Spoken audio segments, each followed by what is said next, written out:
Assassinations का सिलसिला है, जिसमें 10 से ज़्यादा 10 या 11 जो है असैसिनेशंस की गई हैं 2022 में और 2023 के अंदर। पीएमएलएन के लिए जो बेसिकली शरीफ खानदान की ज़ाती पार्टी है, उसके लिए एक बहुत ही शर्मनाक किस्म का चैलेंज है। इंटरेस्टिंग भी है और शर्मनाक किस्म का चैलेंज जो है वो क्रिएट हो गया है। फ्राइडे के दिन में 2 सेपरेट बेंचेस जो थे सुप्रीम कोर्ट के, उन्होंने बड़ी इंडिपेंडेंस और ऑटोनॉमी दिखाई काजी फाइज अज़हर साहब की नज़रों से बच के कि हवाद अज़हर को और मुराद सईद को, जिन्हें अभी तक नहीं उनके नॉमिनेशन एक्सेप्ट हुए, उनको इलेक्शन में खड़े होने की परमिशन नहीं मिल रही, वो भी खड़े हो सकेंगे। अस्सलाम वालेकुम, this is Moeed Pirzada in Washington. 27 जनवरी हफ्ते के दिन पाकिस्तान की दाखिली सियासत और इंटरनेशनल इश्यूज के हवाले से बड़ी इंटरेस्टिंग डेवलपमेंट्स हैं। और सबसे ज़्यादा मुझे जो चीज़ इंटरेस्टिंग लगती है वो ये है कि फ्राइडे के दिन सुप्रीम कोर्ट पाकिस्तान के जो बेंचेस ने बहुत इंटरेस्टिंग फैसले किए हैं, जिसमें सनम जावेद को इलेक्शन लड़ने का हक जो है वो दे दिया गया है। उसके नतीजे में पंजाब की सियासत में इस मुमकिन इलेक्शन, ये जो मदर ऑफ ऑल डिसेप्शन हो रहा है 8 फरवरी को, इसमें एक बड़ी इंटरेस्टिंग सिचुएशन डेवलप कर गई है, जहां आप देखते हैं कि शरीफ खानदान की 3 बहुत ही बड़ी हस्तियां, बहुत ही बड़े जो उनके शेर हैं, उनके मुकाबले में 3 ऐसी खवातीन इलेक्शन में खड़ी हैं तहरीक इंसाफ की तरफ से, जो तीनों 8 महीने से जेल में है।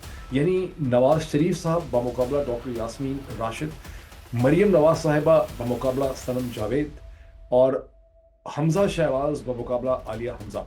ये डेवलपमेंट किस किस्म की है, ये कैसे हो गई है, इसके क्या नतायज जो है वो निकलेंगे, इस पर थोड़ी सी रोशनी डालने की ज़रूरत है।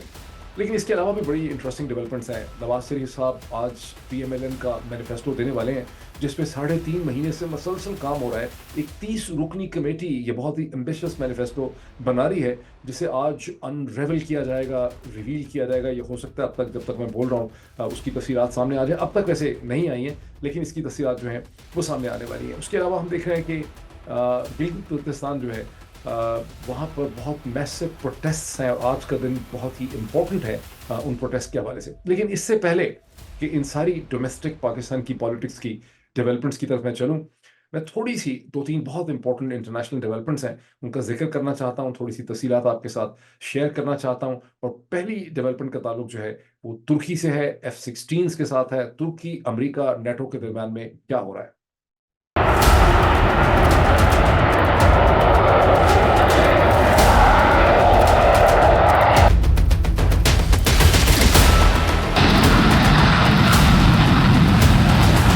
अब सबसे पहले चलते हैं तुर्की की डील की तरफ। बैनुल अक़वामी मामलात में अक्सर जो डील्स होती हैं वो ढकी छुपी होती हैं, कभी खुल के सामने नहीं आती। लेकिन ये जो डील है तुर्की और अमेरिका और बाइडेन एडमिनिस्ट्रेशन और नेटो के दरमियान में, ये बड़ी नंगी नंगी किस्म की, वाज़ेह किस्म की डील है, जिसमें तुर्की ने रोक के रखा स्वीडन। जब रूस ने हमला किया यूक्रेन के ऊपर फरवरी 2022 में, तो फौरी तौर पे स्वीडन और फिनलैंड जो हैं वो नेटो में शामिल होना चाहते थे। उन्होंने अप्लाई कर दिया। फिनलैंड को तो खैर एंट्री मिल गई, उसका रास्ता नहीं रुका क्योंकि साइज ही बहुत छोटा था। लेकिन स्वीडन के ऊपर बड़ी ब्लैकमेल शुरू हो गई मुख्तलिफ मुल्कों की तरफ से। और तुर्की जो है उसने अच्छा, नेटो, चूंकि तुर्की नेटो का मेंबर है और नेटो के अंदर तमाम फैसले जो हैं वो कंसेंसस से होते हैं। तुर्की ने नेटो में स्वीडन की एंट्री रोक के रखी। दूसरा मुल्क जिसने अभी तक रोक के रखी हुई है वो है हंगरी। लेकिन ट्यूसडे के दिन टर्किश पार्लियामेंट ने बिल आखिर स्वीडन की एंट्री को मंजूर किया, और थर्सडे के दिन, जुमेरात के दिन, प्रेसिडेंट एर्दोगान ने इसका नोटिफिकेशन इशू कर दिया। दूसरी तरफ अमेरिका ने तुर्की के जो F-16 के तैयारे हैं वो रोक के रखे हुए थे। आपको याद होगा बहुत पहले तुर्की जो था वो F-35 में इंटरेस्टेड था, फिर उसने F-35 का पीछा छोड़ दिया। अब टर्क्स को चाहिए थे F-16 तैयारे। मैं कोशिश करता हूँ कि आपको मैं एक छोटी सी फुटेज दिखाऊं कि ये जो F-16 तैयारा है, ये भी कमाल की चीज है कि जब पहली इसकी टेस्ट फ्लाइट हुई थी 1974 के अंदर, आज से ठीक 50 साल पहले, तो F-16 तैयारे को उड़ने में भी बड़ी मुश्किल थी। बड़ी मुश्किल से उसने टेक ऑफ किया था। वो हिस्टोरिक फुटेज आपको जो है वो यूट्यूब से डिफरेंट जगहों से मिल जाती है। लेकिन 50 बरस के बाद जो इसका एडवांस F-16 तैयारा है, वो दुनिया की हर एयरफोर्स जो है वो चाहती है कि उसके पास F-16 हो। ये उनकी प्राइड है, ये उनकी प्रेस्टीज है। पाकिस्तान ने 1980s में जनरल ज़ियाउल हक की जब हुकूमत थी, उस वक्त F-16 40 हासिल किए थे, जो पाकिस्तान एयरफोर्स का मेन स्टे रहे। हिंदुस्तान को आज तक दुख है कि अभिनंदन का जहाज जो है वो गलबन एक F-16 ने, उनका दावा है, उनका क्लेम है कि F-16 के जरिए उसको शूट डाउन किया गया था। अमेरिकन कॉन्ट्रैक्ट और एग्रीमेंट के तहत पाकिस्तान F-16 जो है हिंदुस्तान के खिलाफ इस्तेमाल नहीं कर सकता था, या नहीं करना चाहिए था। ये बड़ी कंट्रोवर्सी है पाकिस्तान की तरफ से। तो पोजीशन ये है कि हमने F-16 यूज ही नहीं किया, हमने तो JF-17 से अभिनंदन को हिट किया था। लेकिन जहां तक हमारी अंडरस्टैंडिंग है, मेरी कम से कम अंडरस्टैंडिंग है कि F-16 से ही बेचारे अभिनंदन को हिट किया गया था। लेकिन दैट इज इररेलेवेंट डिटेल। आज F-16 जो है वो एक बहुत ही एडवांस वेपन सिस्टम है, एक बहुत ताकतवर प्लेटफॉर्म है, जो दुनिया की हर एयरफोर्स जो है उसे हासिल करना चाहती है।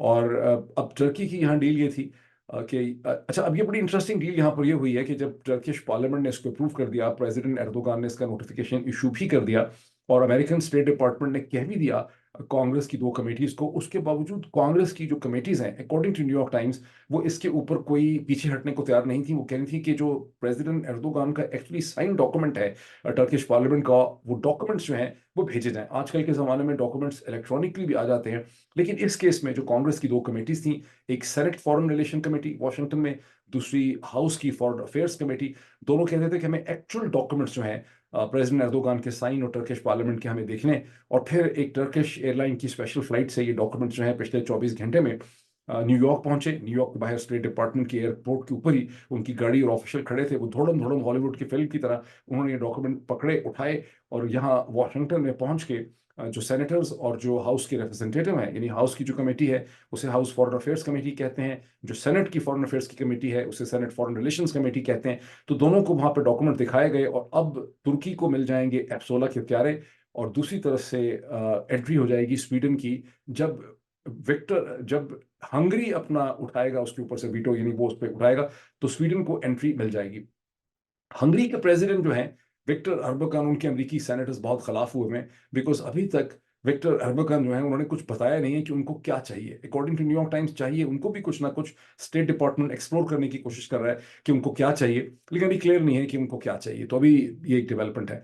अब जहन में याद रखिए, जब इस डेवलपमेंट को आप देखते हैं तो एक बहुत इंपॉर्टेंट चीज को जहन में रखना बहुत जरूरी है, और वो ये है कि 1990 में जब जर्मन रीयूनिफिकेशन हुई, तो उस वक्त के जो सेक्रेटरी ऑफ स्टेट थे अमेरिका के, जेम्स बेकर, उन्होंने सोवियत यूनियन के उस वक्त के लीडर्स को ये अश्योर किया था कि अगर आप जर्मन रीयूनिफिकेशन का रास्ता ना रोकें, क्योंकि जर्मन रीयूनिफिकेशन होने दें ईस्ट एंड वेस्ट जर्मनी की, हम आपको ये गारंटी करते हैं कि नेटो की जो बाउंड्रीज हैं उन्हें रशिया की तरफ मजीद एक्सटेंड नहीं किया जाएगा। ये वो कमिटमेंट थी जिसको जिसको बाद में लिखा नहीं गया, लेकिन ये वो कमिटमेंट थी जिसे अमेरिका ने और वेस्टर्न अलायंस ने वायोलेट किया।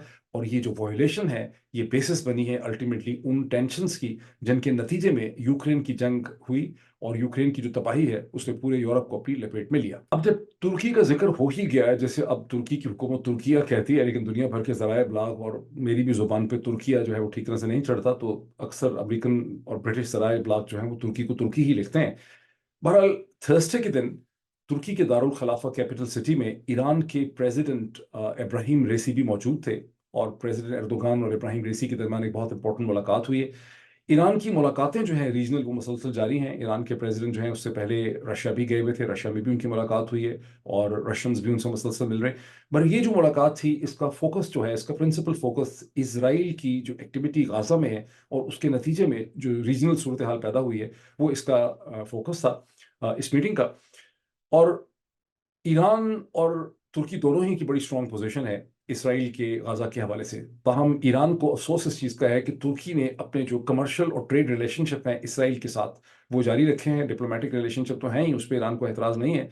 ईरान के भी डिप्लोमेटिक रिलेशनशिप हुआ करते थे इसराइल के साथ, लेकिन जब इस्लामिक रेवोल्यूशन आया 1979 में, 1980 में, तो पहला काम ये किया इस्लामिक रेवोल्यूशनरी गवर्नमेंट ने कि उन्होंने इसराइल के साथ अपने डिप्लोमेटिक रिलेशन जो हैं उन्हें मुनक़ता कर लिया। लेकिन तुर्की ने कभी भी नहीं किया। दोनों मुल्कों ने इसराइल को 1948 में रिकग्नाइज किया था। अब ईरान को बेसिकली दुखड़ा ये है कि तुर्की ने अपने कमर्शियल और ट्रेड रिलेशनशिप में किसी किस्म की कोई कमी नहीं की है। बहरहाल, इस दुखड़े को उन्होंने मेंशन जरूर किया, लेकिन साथ ही दोनों मुल्कों ने ये डिसाइड किया कि दोनों अपने ट्रेड रिलेशनशिप को मजबूत बनाएंगे, और बॉर्डर पे कई जगहों पे जो ट्रेड एंट्री पॉइंट्स हैं वो मजीद खोलने का इन दोनों मुल्कों ने फैसला किया। एक इंपॉर्टेंट रीजनल इंटरनेशनल डेवलपमेंट का मैं और जिक्र कर दूं, फिर मैं इंटरनेशनल अफेयर्स की जान छोड़ता हूं, फिर पाकिस्तान की डोमेस्टिक पॉलिटिक्स में चलेंगे। सनम जावेद वर्सेस मरियम नवाज।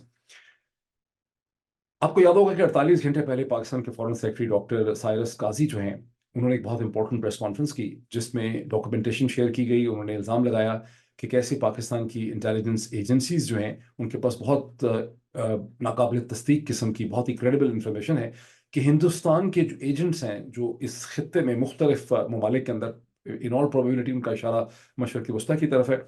वहाँ से उन्होंने पाकिस्तानियों को हायर किया और पाकिस्तान के अंदर एक असैसिनेशंस का सिलसिला है, जिसमें 10 से ज़्यादा 10 या 11 जो है असैसिनेशंस की गई हैं 2022 में और 2023 के अंदर। 2 असैसिनेशंस की उन्होंने एविडेंस दी, जिसमें हिंदुस्तानी एजेंट्स के उन्होंने नाम बताए।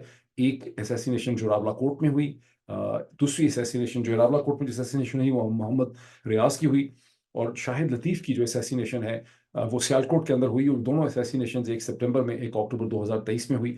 और इसकी एविडेंस जो है वो उन्होंने रखी, और उन्होंने कहा कि ये एविडेंस हम इंटरनेशनल, हमें इनकी एक्सट्रेडिशन चाहिए, और ये एविडेंस जो है ये हम इंटरनेशनल ऑर्गेनाइजेशंस के सामने और बैन अवी जो कंट्रीज़ हैं अमेरिका और कनाडा के साथ हम ये एविडेंस जो है वो शेयर करेंगे। और उन्होंने कहा कि जिस तरह से हिंदुस्तानी एजेंसी ने असैसिनेशन की कनाडा के अंदर, जिस तरह से हिंदुस्तानी एजेंसी ने अमेरिका में असैसिनेशन करने की कोशिश की एक सिख एक्टिविस्ट की, ये बिल्कुल वही पैटर्न है, और इसकी ये इन्फॉर्मेशन हम शेयर करेंगे। अब जो लेटेस्ट डेवलपमेंट है वो ये है कि पाकिस्तान के डिप्लोमेटिक सोर्सेज ये कहते हैं, एक सीनियर डिप्लोमेट ने जो अननेम्ड है उसने कहा है कि ये इन्फॉर्मेशन जो है कि Pakistani foreign office has reached out to United States and Canada, और ये इन्फॉर्मेशन जो है वो यूनाइटेड स्टेट्स और कनाडा के साथ शेयर की गई है। मैं समझ रहा हूँ ये बहुत ही स्मार्ट और बड़ी एग्रेसिव स्ट्रेटजी इख्तियार की है पाकिस्तान फॉरेन ऑफिस ने। टाइमिंग थोड़ी सी है कि इलेक्शन से पहले है, लेकिन मुझे लग रहा है ये इलेक्शन रिलेटेड नहीं है, ये खालिस्तान इंडिया पाकिस्तान रिलेटेड है। मैं आपको याद करवाऊंगा कि दिसंबर के आखिरी हफ्ते में गालबन 28 या 29 दिसंबर 2023 को हिंदुस्तान के फॉरेन ऑफिस के स्पोक्स पर्सन ने, पहले से खबर चल रही थी लेकिन फॉर्मली उन्होंने पाकिस्तान से एक्सट्रेडिशन मांगी थी लश्कर तैयबा के फाउंडर, जो बाद में जमात उद दावा से ताल्लुक उनका रहा, हाफिज सईद की, जो पाकिस्तान की एक जेल में है। और उस वक्त जब मैंने अपना एक वीलॉग किया था, मैं न्यूयॉर्क की एक सड़क से, कुछ लोगों को बड़ा एतराज़ है कि सड़कों से ना किया करें वीलॉग, लेकिन न्यूयॉर्क में मैं उस वक्त था, तो मैंने न्यूयॉर्क से एक वीलॉग किया था। और मैंने कहा था कि पाकिस्तान की फॉरेन ऑफिस में जो पाकिस्तान की फॉरेन ऑफिस की जो स्पोक्स पर्सन है, उनका ये कहना है, ज़हरा बलोच साहिबा का, कि हिंदुस्तान हमसे एक्सट्रेडिशन मांग रहा है हाफिज सईद की, लेकिन हमारी हिंदुस्तान और पाकिस्तान के दरमियान कोई एक्सट्रेडिशन ट्रीटी नहीं है। मैंने उस वीलॉग में कहा था कि भाई पाकिस्तान फॉरेन ऑफिस को सोचने की ज़रूरत है कि इंडिया की मिनिस्ट्री ऑफ एक्सटर्नल अफेयर्स भी अच्छी तरह से वाकिफ़ है कि हिंदुस्तान और पाकिस्तान के दरमियान कोई एक्सट्रेडिशन ट्रीटी नहीं है, वो इससे वाकिफ़ है, फिर भी उन्होंने एक्सट्रेडिशन रिक्वेस्ट डाली है। इसका मतलब है कि उनकी एक बातचीत जो है, टैसिट अप्रूवल उनके पास है अमेरिका का, बरतानिया का, यूरोपियन कंट्रीज़ का, और ये डिमांड को बिल्डअप करेंगे। और मैंने उस वक्त अपने थी, क्योंकि पुराना ग्रुप पॉलिसी तो मैं हुई, तो मैंने अपने थी पाकिस्तान की एस्टैब्लिशमेंट फॉरेन ऑफिस को उस वक्त मैंने ये मशवरा दिया था कि आपको अपनी डॉक्यूमेंटेशन काउंटर प्रिपेयर करनी चाहिए, बिकॉज हिंदुस्तान ने भी बहुत सी ऐसी एक्टिविटीज़ की हैं, और आप अगर वो डॉक्यूमेंटेशन अभी से डोसियर्स प्रिपेयर करते हैं, जैसे 2020 में दी देन पाकिस्तान फॉरेन सेक्रेटरी और पाकिस्तान की डीजी आईएसपीआर ने इकट्ठे बैठ के एक बड़ी कॉम्प्रिहेंसिव, मैंने कहा था कि प्रेस कॉन्फ्रेंस की थी, जिसमें अफगानिस्तान के हवाले से बहुत सी उन्होंने इन्फॉर्मेशन शेयर की, रॉ के हवाले से बहुत सी इन्फॉर्मेशन शेयर की। तो मैंने कहा था उसको आपको लीगली रीऑर्गेनाइज करने की जरूरत है, बिकॉज इससे पहले कि हिंदुस्तानी एक्सट्रेडिशन डिमांड जो है वो जोर पकड़े, आपकी साइड से भी बहुत बेहतर डॉक्यूमेंटेशन आ जानी चाहिए। अब जाहिर है कि पाकिस्तान फॉरेन ऑफिस में बहुत सोचने वाले लोग हैं, मेरी ही एडवाइस पे उन्होंने एक्ट नहीं किया होगा, लेकिन इस नाचीज़ की भी एक 1-2% कम अज कम ब्रेन वेव थी इसमें कि ये हमें करना चाहिए, मतलब एक मशवरा मैंने ज़रूर दिया था एज अ पब्लिक कमेंटेटर।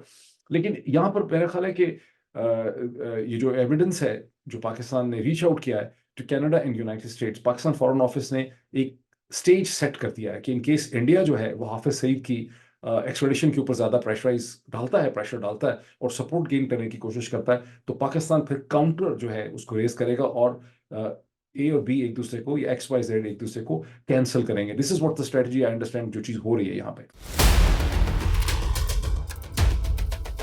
मुझे ऐसे लगता है कि अच्छी बात है, हर आम शहरी का इनको इतना ही डर होना चाहिए जितना मेरा है।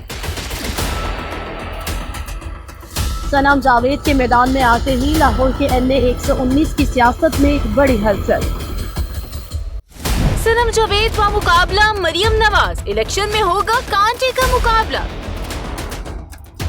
अब चलते हैं उस इंतहाई इंटरेस्टिंग पाकिस्तान की दाखिली सियासत की डेवलपमेंट की तरफ, जहां मदर ऑफ ऑल सिलेक्शंस में 8 फरवरी का जो सिलेक्शन हो रही है, उसमें शरीफ खानदान के लिए, PMLN के लिए, जो बेसिकली शरीफ खानदान की ज़ाती पार्टी है, उसके लिए एक बहुत ही शर्मनाक किस्म का चैलेंज है। इंटरेस्टिंग भी है और शर्मनाक किस्म का चैलेंज जो है वो क्रिएट हो गया है सुप्रीम कोर्ट के फ्राइडे के दिन जो 2 बेंचेस ने मुख्तलिफ किस्म के फैसले किए हैं, और उसके नतीजे में अब आप देख रहे हैं कि सिचुएशन ये डेवलप कर गई है कि शरीफ खानदान की 3 इंतहाई ताकतवर और मोअज़्ज़ज़ शख्सियात और उनके जो पहलवान हैं जनाब, और इससे बड़ा कौन सा पहलवान होगा कि जनाब मोहतरम नवाज शरीफ साहब, 3 times the former prime minister Pakistan जो हैं, उनके मुकाबले पे डॉक्टर यास्मीन राशिद हैं, जो जेल में हैं, 8 महीने से कैंसर की पेशेंट हैं।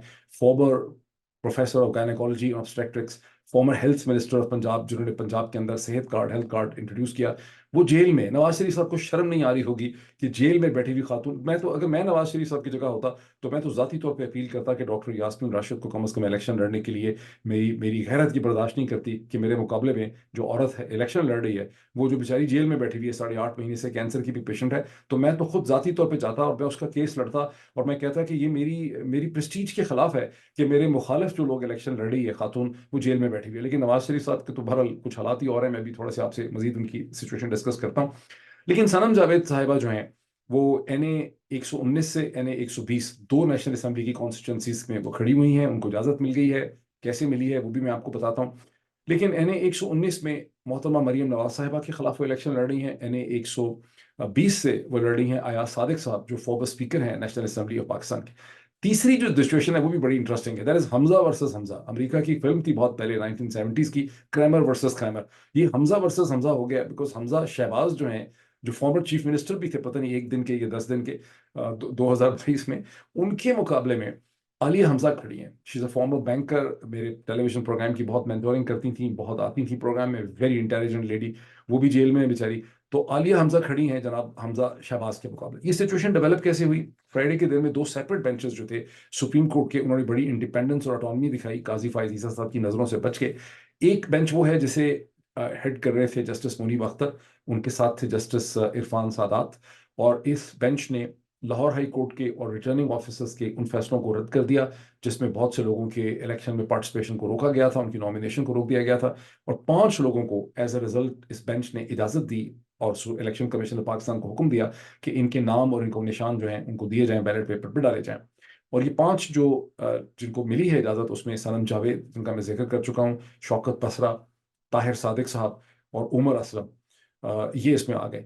अच्छा, अब ये तो मैंने आपको बताई। दूसरा भी एक बहुत इंपॉर्टेंट जो बेंच था जिसने इजाज़त दी है परवेज़ इलाही साहब को, ये बेंच सुप्रीम कोर्ट का था जिसको हेड कर रहे थे मंसूर अली शाह साहब, उनके साथ ही थे अतर मिनल्ला, और परवेज़ इलाही को भी रोका हुआ था। परवेज़ इलाही साहब को आपको पता है कि कई महीनों से वो जेल में है, तो बताने की जरूरत नहीं है, लेकिन परवेज़ इलाही साहब ने बड़ी स्ट्रगल की है इस पोजीशन तक पहुंचने के लिए। 5 जगहों से वो खड़े होना चाहते थे, लेकिन इन दी एंड मेरा ख्याल है NA 32 से या PP 32 से उन्होंने परमिशन ली है गुजरात के हल्के से। लेकिन पहले उनको RO ने रिजेक्ट किया, फिर वो लाहौर हाई कोर्ट में गए, वहाँ से वो रद्द हो गए, फिर वो इलेक्शन ट्रिब्यूनल में गए, अपेलेट ट्रिब्यूनल में गए, वहाँ से रद्द हो गए, और फाइनली सुप्रीम कोर्ट के इस बेंच के सामने पहुंचे। और उनका केस अगर आप देखें, उसकी डिटेल्स जो हैं, दे स्ट्राइक यू। उनको एक एक कोई फ्लावर फैक्ट्री है, उस पर उन पर इल्ज़ाम था कि 24,850 रुपये जो हैं उनके नाम निकलते थे, और उनको इस बेसिस के ऊपर रिटर्निंग ऑफिसर ने भी रद्द कर दिया, इलेक्शन ट्रिब्यूनल ने भी रद्द कर दिया, अपेलेट ट्रिब्यूनल ने, और लाहौर हाई कोर्ट ने भी रद्द कर दिया। जरा देखें तो सही कि इलेक्शन किन बुनियादों के ऊपर हो रहा है।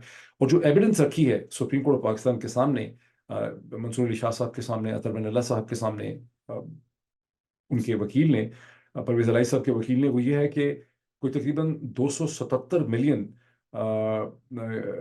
270 मिलियन के उन्होंने एसेट्स, वो कहते हैं कि मैंने ऑलरेडी शो की हैं अपने, और 57 मिलियन यानी 5 करोड़ नहीं, मेरा ख्याल है वो कह रहे हैं कि 175 मिलियन के मैंने एसेट शो किए हैं, और 57 मिलियन के तो मैंने इन हैंड में कैश एसेट्स भी शो किए हैं। तो मैं 24,850 को भला क्यों छुपाऊंगा इतनी छोटी अमाउंट को, जिसकी बेसिस पे मुझे रोक दिया गया। बहरहाल उनको भी इजाज़त जो है वो मिल गई। ये जो बेंच था मंसूर अली शाह साहब का और अतर मिनल्ला साहब का, दोनों बोल्ड जज हैं, दोनों काजी फायज ईसा साहब के उस तरह से कंट्रोल में नहीं है जिस तरह से और बहुत से उनके ऊपर वो अपना रोब उनका चलता है।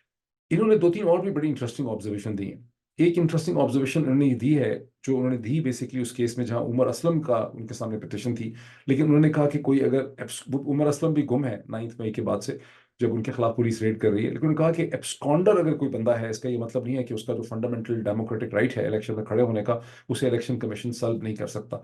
अब इस ऑब्जर्वेशन के नतीजे में बहुत से लोग एक्सपेक्ट करते हैं कि हबाद अजहर को और मुराद सईद को, जिन्हें अभी तक नहीं उनके नॉमिनेशन एक्सेप्ट हुए, उनको इलेक्शन में खड़े होने की परमिशन नहीं मिल रही, वो भी खड़े हो सकेंगे।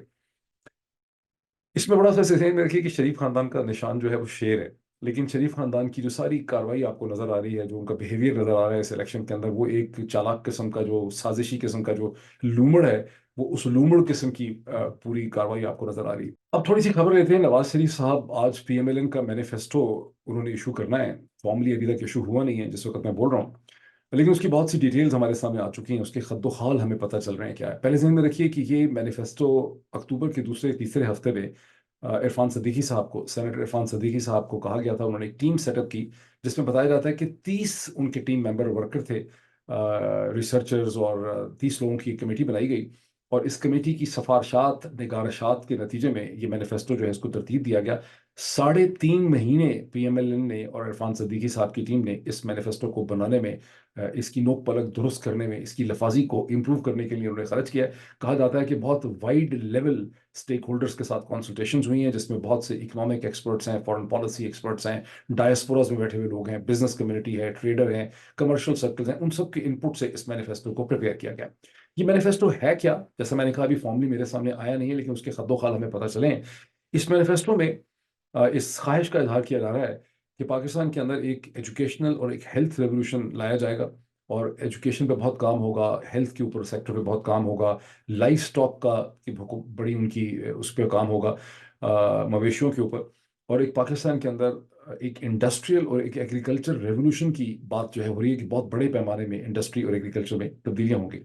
हायर एजुकेशन के बारे में बड़ी एम्बिशियस सोच है कि पाकिस्तान के अंदर हायर एजुकेशन, बताया जा रहा है कि उसकी जो शरह है वो भी 13% है, और पीएमएलएन को अगर हुकूमत मिलेगी, जो शायद मिली जाएगी, तो वो शरह जो है वो 13% से बढ़ा के उसको 30% कर दिया जाएगा। बहुत ही जबरदस्त काम है, कमाल है। मुझे याद आ रहा है कि पीटीवी के ऊपर एक प्रोग्राम हुआ करता था, आप में से बहुत से लोगों को याद होगा, खाके होते थे उसमें। उस प्रोग्राम का नाम था 50-50। 50-50 में एक दफा खाका था कि एक स्कूल के अंदर डायरेक्टर एजुकेशन इंस्पेक्शन पे आ जाता है, और वो आके पूछता है कि भाई स्कूल के प्रिंसिपल से और उसकी टीचर्स वीचर से कि तुम लोगों ने तालीम के मयार के लिए और तालीम के लिए क्या किया, what is your efficiency, performance क्या आपकी। तो वहाँ पे मेरे ख्याल है मरहूम इस्माइल तारा उस वक्त थे। वो बताते हैं, जनाब स्कूल के प्रिंसिपल होते हैं, वो कहते हैं कनाकुम, कनाकुम उनका होता था मेरा ख्याल है, कनाकुम कनाकुम हमने तालीम के मयार को 12 या पता नहीं 14 फुट हमने तालीम के मयार को बुलंद कर दिया। तो वो डायरेक्टर एजुकेशन बड़ा हैरान होता है, वो कहता है 14 फुट कैसे तालीम के मयार को बुलंद कर दिया। तो वो कहते हैं कि हमने क्लासेस जो हैं वो ग्राउंड फ्लोर से फर्स्ट फ्लोर के ऊपर जो है हमने क्लासेस शिफ्ट कर दी। ये नवाज शरीफ साहब जो हैं, उनकी पार्टी की बातें आप सुने, ऐसा लगता है कि वो ये बिलीव करते हैं, उनकी असम्पशन ये है कि पंजाब के जितने भी उनके कम अज कम सपोर्टर्स हैं, उनके माथे पे बड़ा बड़ा चे लिखा हुआ है। ये किस किस्म की बातें हो रही हैं, ये आप जरा और सुने और क्या बातें हो रही हैं। नवाज शरीफ साहब ने भूरेवाला में, जो डिस्ट्रिक्ट रिहाड़ी का एक कस्बा या टाउन है, वहां पे आज ही के दिन में तकरीर करते हुए, फ्राइडे के दिन तकरीर करते हुए, उन्होंने दोबारा लोगों को कहा है कि जब मैं आऊंगा तो मेरे पास कंप्लीट एक मंसूबा है इन्फ्लेशन या घरानी को, महंगाई को कंट्रोल करने के लिए। और जब मेरी हुकूमत थी 2017 तक, तो तमाम चीज़ें जो थी वो कंट्रोल में थी। बाकायदा स्लाइड चल रही है ट्विटर के ऊपर कि सब्जियां 10-10 रुपए किलो हुआ करती थी। वहाँ उन्होंने कहा कि डॉलर जो था मैं 104 रुपए का छोड़ के गया था, और अब तो मैं देखता हूँ कि बिजली, गैस, पानी, सब चीज़ें बहुत महंगी हो गई हैं। फिर लोगों को उन्होंने कहा कि हाथ उठा के मुझे बताएं कि आप में से कौन कौन से लोग जो हैं वो बेरोजगार हैं, आपके पास जॉब नहीं है। सब लोगों ने हाथ खड़े कर लिए कि ना मैं बेरोजगार हूँ। उस पर उन्होंने कहा कि मैं आप सबसे बहुत प्यार करता हूँ, मुझे आप सबसे बहुत हमदर्दी है, मैं जब आ जाऊंगा, मेरी हुकूमत आ जाएगी, तो मैं आप सबको जॉब्स दिला दूंगा। ये किस किस्म का, ये सिर्फ पाकिस्तान के अंदर कोई सियासतदान इलेक्शन कैंपेन पे इस किस्म की बातें कर सकता है। किसी और मुल्क में करे तो वहाँ के ज़राए अबलाग, अखबार, एडिटोरियल वाले सारे उसको हाथों हाथ ले लें कि भाई क्या तुम बातें कर रहे हो। नवाज शरीफ साहब लोगों को चाहते हैं कि लोग भूल ही जाएं कि इमरान खान की हुकूमत खत्म होने के बाद उनके भाई साहब 16 महीने इस बदनसीब रिपब्लिक ऑफ पाकिस्तान जो है इसके वजीर आजम रहे हैं। उनके अपने संधी जो हैं यहाँ पे फाइनेंस मिनिस्टर थे। उससे पहले उनके अपने दस्ते रात और कॉन्फिडेंट जो हैं, डॉक्टर मिफ्ता इस्माइल जो हैं, कॉन्फिडेंट ऑफ नवाज शरीफ साहब, वो पहले फाइनेंस मिनिस्टर रहे, फिर इसहाक डार साहब फाइनेंस मिनिस्टर रहे। और उसके बाद से 6 महीने से ये जो केयर टेकर हुकूमत बैठी हुई है, और मेरा ख्याल है अगर किसी में ज़रा सी भी सोच समझ हो, दिमागी सलाहियत हो, तो वो देख सकता है कि मार्च अप्रैल 2022 में घरानी कहाँ थी, इन्फ्लेशन कहाँ थी, तनख्वाहें किधर थी, कीमतें कहाँ थी, और अब कीमतें और तनख्वाहें वगैरह जो है वो कहाँ पे खड़ी हुई। अब आखिर में थोड़ा सा जिक्र कर लें गिलगित बल्तिस्तान का, जहाँ तकरीबन 25-26 दिन से, ऑलमोस्ट कहें कि पूरे महीने से, गिलगित बल्तिस्तान के मुख्तलिफ कस्बों के अंदर, शहरों के अंदर 1 दर्जन से ज़्यादा जगहों के ऊपर प्रोटेस्ट हो रहे हैं। और ये प्रोटेस्ट हो रहे हैं वीट की, आटे की कीमतों में इजाफे की वजह से। आटा सब्सिडाइज था, गालिबन सब्सिडी विड्रॉ कर ली गवर्नर ने, प्राइसेस वहाँ की बढ़ गई। गवर्नर को बहुत ज़्यादा गाली निकाली जा रही है, लेकिन मेरा ख्याल है मसला गवर्नर का नहीं है, मसला आईएमएफ की रिकमेंडेशंस का है, आईएमएफ की इंस्ट्रक्शंस का है, आईएमएफ की एडवाइस का है। गवर्नर तो इस्लामाबाद पहुंचे हुए हैं और वो आके इस्लामाबाद में प्रेसिडेंट के साथ कंसल्ट कर रहे हैं, उसको रिजॉल्व करने की कोशिश कर रहे हैं। लेकिन गिलगित बल्तिस्तान के तूलो अरज के अंदर बहुत ज़्यादा गुस्सा जो है इस हवाले से पाया जाता है। और ये जो आज का दिन जो है उसकी अहमियत ये है कि ये कहा गया है कि मुख्तलिफ डिस्ट्रिक्ट से या कस्बों से जो काफिले हैं और जो प्रोटेस्ट मार्चेस हैं वो आएंगी टूवर्ड्स स्कर्दू एंड गिलगित। अब और कुछ घंटों में इसकी सिचुएशन वाज़ेह होगी। वो कह रहे हैं कि अगर हमारे मुतालबात को न माना गया तो हम काराकोरम हाईवे जो है उसको बंद कर देंगे। और जो 25 दिन से 26 दिन से जो मुजाहरे मसलसल हो रहे हैं, ऑलमोस्ट एक महीने से, वो मुजाहरे गिलगित में भी हुए हैं, स्कर्दू में भी हुए हैं, दायामीर में हुए हैं, खिज़र में हुए हैं, अस्तोर में हैं, शेगर में हैं, गानशे में हैं, खरमोंग में है। अगर मैं किसी को प्रोनाउंस ठीक ना कर सकूं, ये गानशे का मुझे थोड़ा सा शक है कि गानशे गानशे, खरमंग खरमंग, हुंजा एंड नगर, इन सब जगहों पे मुजाहरे हो रहे हैं। और आज के दिन इन मुजाहिरीन ने बहुत सी जगहों से मार्च करना है गिलगित और स्कर्दू के लिए। अब ये सिचुएशन जो है इसको बहुत, फेडरल गवर्नमेंट को क्विक रेजोल्यूशन चाहिए होगा। सेंसिटिव मामला है, बहुत ही बेदर्दी से यहाँ पर एक पॉपुलरली इलेक्टेड हुकूमत को भी हटा दिया गया, जो बहुत ही एक सफाकी थी, जिस सफाकियत थी जिस तरह से वो किया गया। लेकिन जो इशू है वो थोड़ा सा बढ़ के, अगर आप थोड़ा सा अपने जहनों पे जोर डालें तो आपको लगेगा कि गुज़िश्ता 1-1.5 बरस में गिलगित बल्तिस्तान की टर्बुलेंस की खबरें बहुत ज़्यादा आने लग गई पाकिस्तान के अंदर। और पता नहीं टर्बुलेंस कितनी है कि शायद सारी खबरें आती भी ना हो, इस्लामाबाद पहुंचती भी ना हो। यहाँ पे कभी सेक्टेरियन कॉन्फ्लिक्ट की खबर आती है, कभी अभी आपके सामने सूरत हाल डेवलप कर गई है, पॉलिटिकल अनरेस्ट है, बहुत गुस्सा है, आपस की लड़ाई। इसको जहन में रखिए कि जब भी कोई एक्सटर्नल पावर, फॉरेन पावर किसी जगह के सिचुएशन को एक्सप्लॉइट करना चाहती है और वहाँ कोई मूवमेंट लॉन्च करना चाहती है किसी पर्पस के लिए, तो पहले वहाँ की जेन्युइन जो ग्रीवेंसेस और फॉल्ट लाइंस होती हैं उन्हें वो एक्सप्लॉइट किया जाता है और वहाँ पे एक गैज़ो गज़ब और गुस्सा जो है वो पैदा किया जाता है। मुझे शक है, सबूत नहीं है मेरे पास, मुझे शक है कि एक एक्सटर्नल फॉरेन हैंड जो है वो गिलगित बल्तिस्तान की इंटरनल डायनामिक्स को शेप कर रहा है towards something. Towards something क्या है? I leave that to the Pakistani establishment and for the Foreign Office and for the Pakistani government to think. फिर आपसे मुलाकात होती। Thank you.